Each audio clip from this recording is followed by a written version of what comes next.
You're listening to The Sports Moment. February 5th, 2024. Part of the Sports Moments and Memories with Craig Olson podcast. Be sure to like and subscribe so you never miss a sports moment.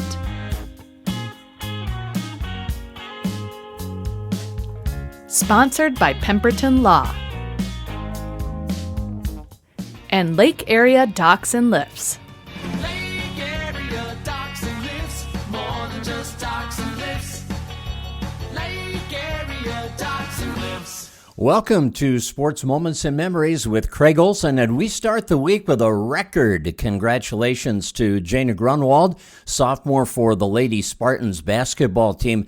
Jayna became the all-time scoring leader for M-State women's basketball when she scored 21 points at Riverland College in Austin on Saturday, leading the Lady Spartans to a 58-40 victory over the Lady Blue Devils.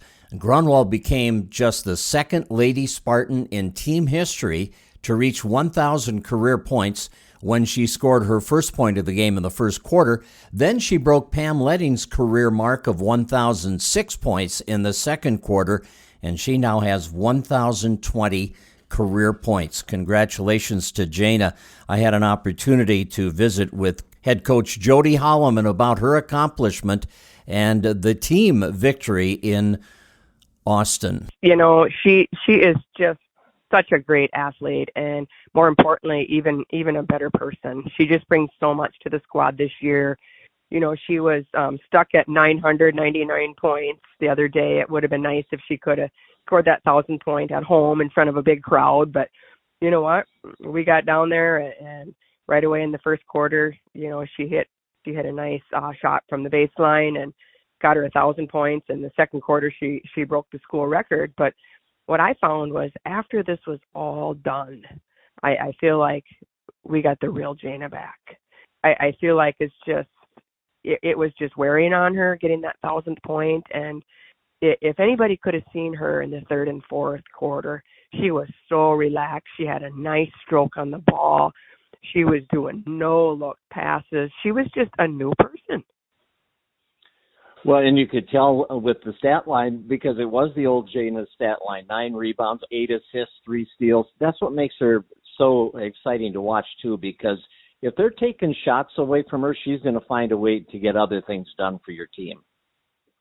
Oh, exactly. And Minnesota West, they knew that she was gearing in on 1,000, and they were doubling her and tripling her, and you know, I wanted her to get it too at home, but I think she was 5 for 20 that game and maybe kind of forcing some shots and whatnot. But, oh, wow, I can't wait to see what she can bring Wednesday night now that she's just playing more relaxed.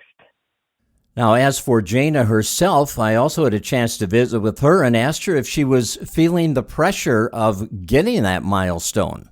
Yeah, totally. I feel like definitely when we were playing Minnesota West, I was just like, it was always in the back of my mind. Every time I missed a shot, I was like, dang it, like, I don't know if I'm going to get this, you know, like had those fears and thoughts. But, yeah, it definitely played into how I played with Minnesota West. But at the end of the game, like, I was like, okay, it's fine. Like, at least we have a million more games that I can get it at. So it wasn't that big of a deal, but also, like, yeah, it was hard. Jayna took a year off from basketball to go on a missionary expedition, and then she decided to return to the team for her sophomore year. And one of the things that has happened this season is the team has really come together with the freshmen, the incoming freshmen, finding their roles and the sophomores adjusting to the new players coming in. And I asked Jayna about that process. Oh, man, it's come together so amazingly. Like, we're all so close. Like, I love every single person on the team, and, like, we all just get along so well.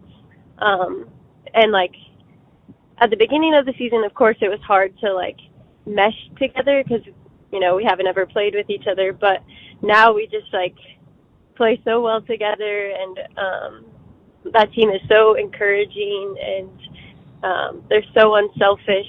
Yeah, I think yeah, this is definitely like my favorite team I've ever played on, and I really love all of them. Jodi Holleman also weighed in on the progress she has seen, especially from her freshman group of players. Watching them improve has been just such a joy this year. They work so hard. Every day, my biggest decision is who my starters are going to be, because I have 8 players right now that could/should start, and they are pushing the sophomores every day at practice too for them spots. But I mean, we've got such a nice inside-outside attack. Mia, she hit another 3-pointer at Riverland, and she's played in the post her whole life, but now she can handle the ball. She can shoot threes. Mo, she is just unstoppable. Maddie Foss, I mean, she has had so many double-doubles for us this year.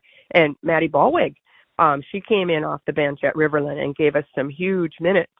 I mean, I have 8 players that I can rotate through easily and not lose an inch, and I really think that's going to be the secret to our success down the stretch here.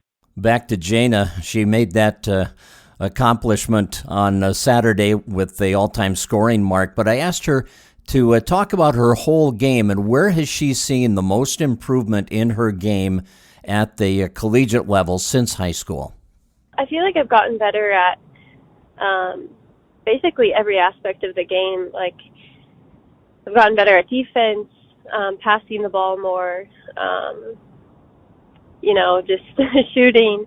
Because in high school I shot right-handed, but in college Jodi was like, "No, we're making you shoot left-handed," because I'm originally a lefty. So that was definitely a big switch, and my shot has gotten so much better. And Jodi just really pushed me in that aspect, and she's like really pushed me to, create plays for other players and to really just be a team player. And I think that's been really impactful and has changed a lot since high school. As for the playoff situation, Coach Holleman updates us on where things stand heading into a couple of games at home this week and the final stretch in the Southern Division schedule. Yes, we're super, super excited that we have most of our games at home now the rest of the season. But right now we are tied for 3rd place with Anoka Ramsey. And we did not play well at Anoka Ramsey at all. They just came off a loss last time against Minnesota West, and they just brought so much energy. They were chanting the whole entire time. They were chanting. Their fans were chanting, and the girls they just got a little bit rattled. And we didn't take care of the ball in the first quarter. They pressed us, but we're a different team from then, and we're going to really work on our press breakers, and we're going to try to recreate some of that noise in practice, and we've been doing that so that the girls can play a little bit more relaxed. I feel like if we get this one, there's a good chance that we'll have the 3rd place seed. And now let's get the exact response from Jayna Gronewold. After missing a season of basketball, was it always in your mind, Jayna, to come back to the Spartans for one more season, or how did you make that decision? What motivated you to return for this sophomore year? It was definitely not in the back of my mind. Like, I was like, yeah, I'm pretty sure I'm done with basketball, because I was doing missionary work, and so I was really set on that. And there were a couple of times where Jodi asked me to come practice with them when I was home from missions, and like every single time I went to practice, I was like, oh my gosh, I really love this team. Like, I really love the atmosphere, and I miss this so much. And there was one time where I was like, okay, God, like, if this is something that you want me to do, like, please create like a really good conversation about Jesus with one of the girls. And so I went to that practice having that prayer in my mind, and as I was walking out the door to go home after the practice, one of the players came up to me and was like, "Can you tell me more about Jesus?" And that was just kind of like the turning point for me. Like, I was like, okay, I think this is something that I am going to do, and have been getting more confirmation after that. So that was kind of the turning point. Well, a lot of players, coaches, and Spartan fans are glad that Jayna did come back for one more go-around with the Lady Spartans. It's going to be a fun run down the stretch, and they've only got 3 home dates remaining with conference opponents, 4 home dates overall for the ladies, and 2 of them are this week with MCAC division play on Wednesday and Saturday at the college. Hope to see a big crowd on hand for that. One of our sponsors of our podcast is Pemberton Law. You can visit them at their convenient locations around the Lakes area in Fergus Falls, Wadena, Detroit Lakes, and Alexandria, and also online at pemlaw.com. Pemberton Law carries a legacy of trustworthy and reputable legal representation dating back to 1883. Thanks also to Donovan and Renee Rasmussen of Lake Area Docks and Lifts for their sponsorship on our podcast. Of course, it's going to be an early spring. That's what the groundhog said anyway the other day. And I know Lake Area Docks and Lifts loves to hear that, and so do most people who live in Lakes area. They want to get on the water as soon as possible, and Lake Area Docks and Lifts is here to equip you for that purpose. So give them a call. Check them out online. They have 5 different locations to serve you in Lakes area. Lake Area Docks and Lifts. Lake area docks and lifts, more than just docks and lifts. Lake area docks and lifts. The Minnesota Timberwolves were victorious in their game last night, and they continue to just excel defensively. The Wolves entered that game against Houston, averaging a league-low 107 points allowed per game this season. Well, they only gave up 90 to the Houston Rockets last night, so that number went down. Timberwolves win 111-90. What a night for Anthony Edwards. Scored 22 of his 32 points in the third quarter. Rudy Gobert had 17 points and 13 rebounds, and the Wolves get the win 111-90. Gobert also had 4 of Minnesota's season-high tying 11 blocks, and Karl Anthony Towns, fresh off his 4th All-Star selection, had 14 points and 10 rebounds. The Timberwolves have won 5 of 7, and the victory last night earned Coach Chris Finch the nod to lead the Western Conference in the All-Star game on February 18th in Indianapolis. Minnesota and Oklahoma City are tied for first in the Western Conference, just a half game ahead of Denver. Now, the Timberwolves embark on a 5-game road trip. This could be a real critical stretch in their schedule. They go to Chicago on Tuesday night for the first of 5 away from Target Center. At Target Center now, they are 19-5, and when they go on the road, they're 16-10. Still a very good record, one of the best in the NBA on the road. Also, the Minnesota Gophers had a great win on Saturday. They were down 9 with under 6 minutes left in regulation. They rallied to take the lead, and then Northwestern tied them at the end, forced overtime.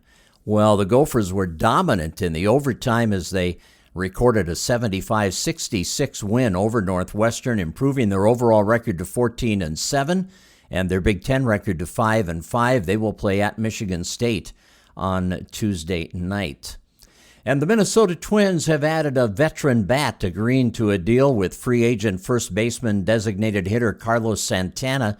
Santana's contract is for 1 year, and it's worth $5.25 million. Santana turns 38 in April. He played for Pittsburgh and Milwaukee last year, batting .240 with 23 homers and 86 runs batted in 146 games. The Twins have been looking for a right-handed power bat, and I think they might have found a good one here. We've had good success with older veteran players in Jim Thome and Nelson Cruz over the last decade, and now maybe it's Santana's turn to step in and help the Twins to a championship season, or at least to the playoffs. Santana made the All-Star team in 2019 when he hit 34 homers and knocked in 93 runs, and he is a .242 career hitter with 301 homers and 1,011 RBIs in 1,930 games. So I think that'll be a good addition, good veteran presence on the bench or in the lineup for the Minnesota Twins. And we are 52 days away from opening day in the Major League Baseball season. Thanks for joining us. Hope today's a great Monday for you and a start to a great week. Come back tomorrow, won't you? You've been listening to The Sports Moment with Craig Olson. Sponsored by Pemberton Law and Lake Area Docks and Lifts. Produced by Sunroom Lab. Music by Blue Red Roses. Subscribe wherever you get your podcasts, and thanks for listening.